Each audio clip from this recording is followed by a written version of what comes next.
Hello, welcome to this online activity. Today we're going to work on lesson 2B that it's called On the Road. Okay, so as you know, you have to do each of the activities and then send me the pictures or the screenshots so I can see that you have worked on everything. The first activity, it's activity number 1. Listen to 3 situations. What's happening? What do you think will happen next? Go to Word Bank 8 on page 69. So we're going to focus on that, Word Bank number 8. So you can listen and complete over here, okay? Track 2.6, 2B, Exercise 1, Word Bank 8, On the Road.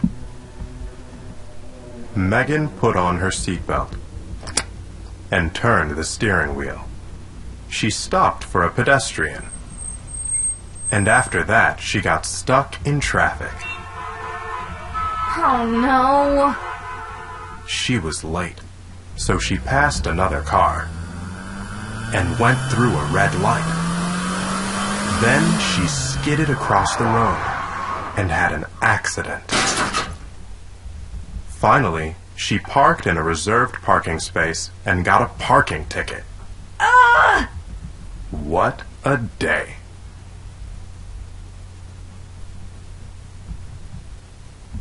Okay, so the idea is for you to check each one of the vocabulary expressions.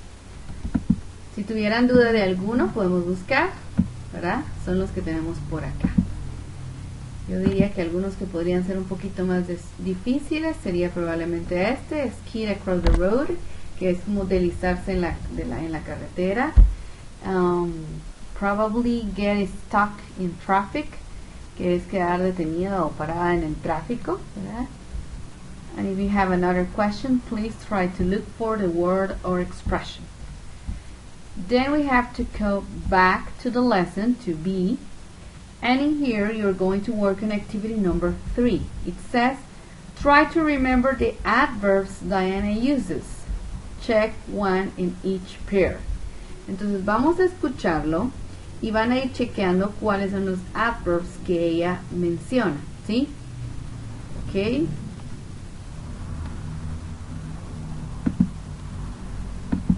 Track 2.7, 2B, Exercise 2. In my opinion, most Americans drive pretty carefully. They don't drive really fast like we do back home. I think they drive very well. They always stop and wait patiently at pedestrian crossings, and they never go through red lights. I guess that may be because there are so many cameras everywhere. They don't drive as noisily or angrily as drivers in Greece either. I think I was here for a month before I heard anyone using a car horn. Yes, they do drive politely here. Oh, and there are lots of police. A lot of people must park illegally. But then I suppose that must be true everywhere. Ok, entonces solamente verificando, ¿verdad? Y si recordemos que los adverbs son los que modifican la forma en la que se realiza o describen cómo se realiza una acción, es decir, un verbo. Así que por eso los tenemos por acá. Okay, then we're going to go to activity number 5, in which you have to write T for true or F for false. Okay.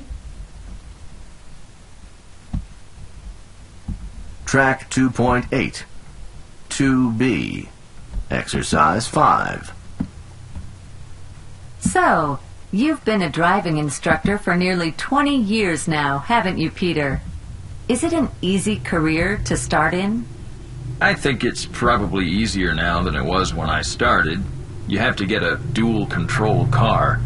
That means the instructor can put on the brakes if things go wrong. They're very expensive, but you don't have to buy your own these days. All of the larger driving schools supply them. And is that different from when you started? Yes, it is. For the first 10 years, I had to drive without dual controls. That was very scary. Before I got this job, I had to pay for the cars myself. I see. So what personal qualities do you need to be a successful instructor? Well, you must enjoy working with people. Of course, you have to be a good driver yourself and understand all the rules of the road. Most importantly, though, you have to stay really calm. You can't get angry with students or shout at them, whatever happens. Of course. Do your students sometimes do dangerous things then? Some of them do, yes. People who are learning are very unpredictable. Some of them are very nervous, especially older women. And some of the men are overconfident. One of my students had to take his driving test 11 times before he passed. He was a student of mine for over 8 years. Not much of a teacher, am I? And was he your worst experience? Well, no. Twice my students have been in accidents and destroyed my car. A total wreck. Fortunately, I didn't have to pay for a new car because, of course, I have insurance. But they were nasty experiences. Uh-huh.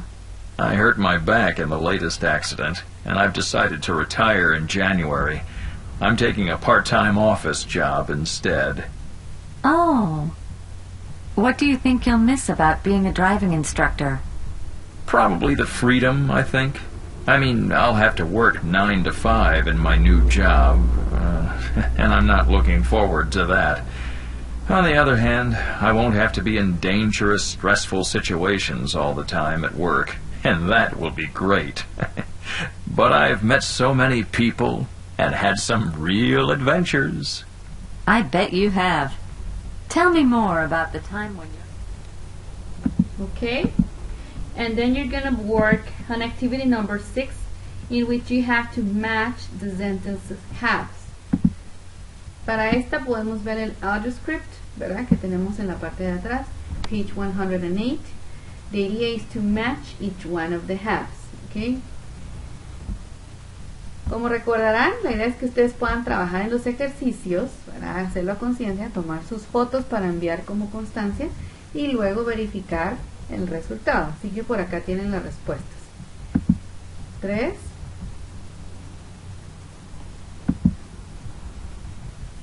el 5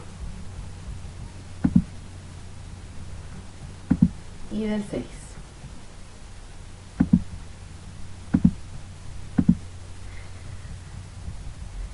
Then you're going to work in activity number 8, that is the grammar focus. The grammar focus of this lesson is the use of must, must not, and have to or don't have to. ¿Sí? Entonces vamos a ver cuál es el uso que se le da a cada uno, cuando es necesario hacerlo, cuando es algo que no está permitido, cuando es algo que ustedes pueden decidir si lo hacen o no. ¿Sí? Y el have to for the past and future. ¿Sí? Cuando dice que era necesario, no era necesario, será necesario o no será necesario, ¿sí? Esos son los usos que tenemos por acá. La idea es que ustedes lo puedan hacer de acuerdo a las oraciones del ejercicio 6. Luego de hacerlo, verificamos por acá.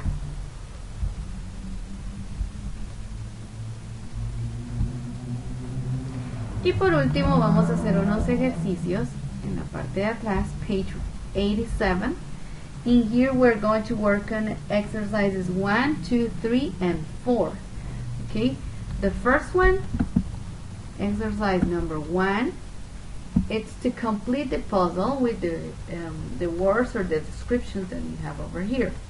What's the word in gray? Dice, ¿cuál sería la palabra que queda entonces en gris? Number 2, write the opposites of the adverbs.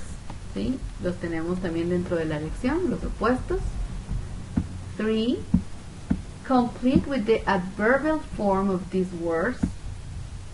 ¿Cómo se complementa este adverbio? Ahora, lo que tenemos aquí son adjetivos y esos adjetivos se convierten en adverbios. ¿De qué manera se complementan? And number 4, you have to choose. Circle the correct option so you can listen and check. Vamos a colocar entonces las respuestas por acá, para después de que lo hayan trabajado. 2, 3, y el último que lo escuchamos. Track 2.2. 2B. Exercise 4. I've been a traffic officer for nearly 2 years. As part of my job, I have to walk up and down the streets looking for cars that are parked illegally. For example, here in New York, you must not park in a handicapped space or in a residents-only area. When I see a car in a handicapped space, I take a picture and then write a parking ticket. The car owner must pay a fine. People won't have to go to court if they pay the fine immediately. Traffic officers aren't very popular. However, I had to get a job because I need the money. I'm saving up to buy an apartment. Of course, I didn't have to become a traffic officer. There are a lot of jobs to choose from, but I really enjoy my work. I don't have to sit in an office all day, and I meet lots of interesting people. And some very angry ones, too. ¿Ok? Luego hacemos lo que es el ejercicio de quizzes y ya saben, por último enviamos lo que es todas las capturas al correo.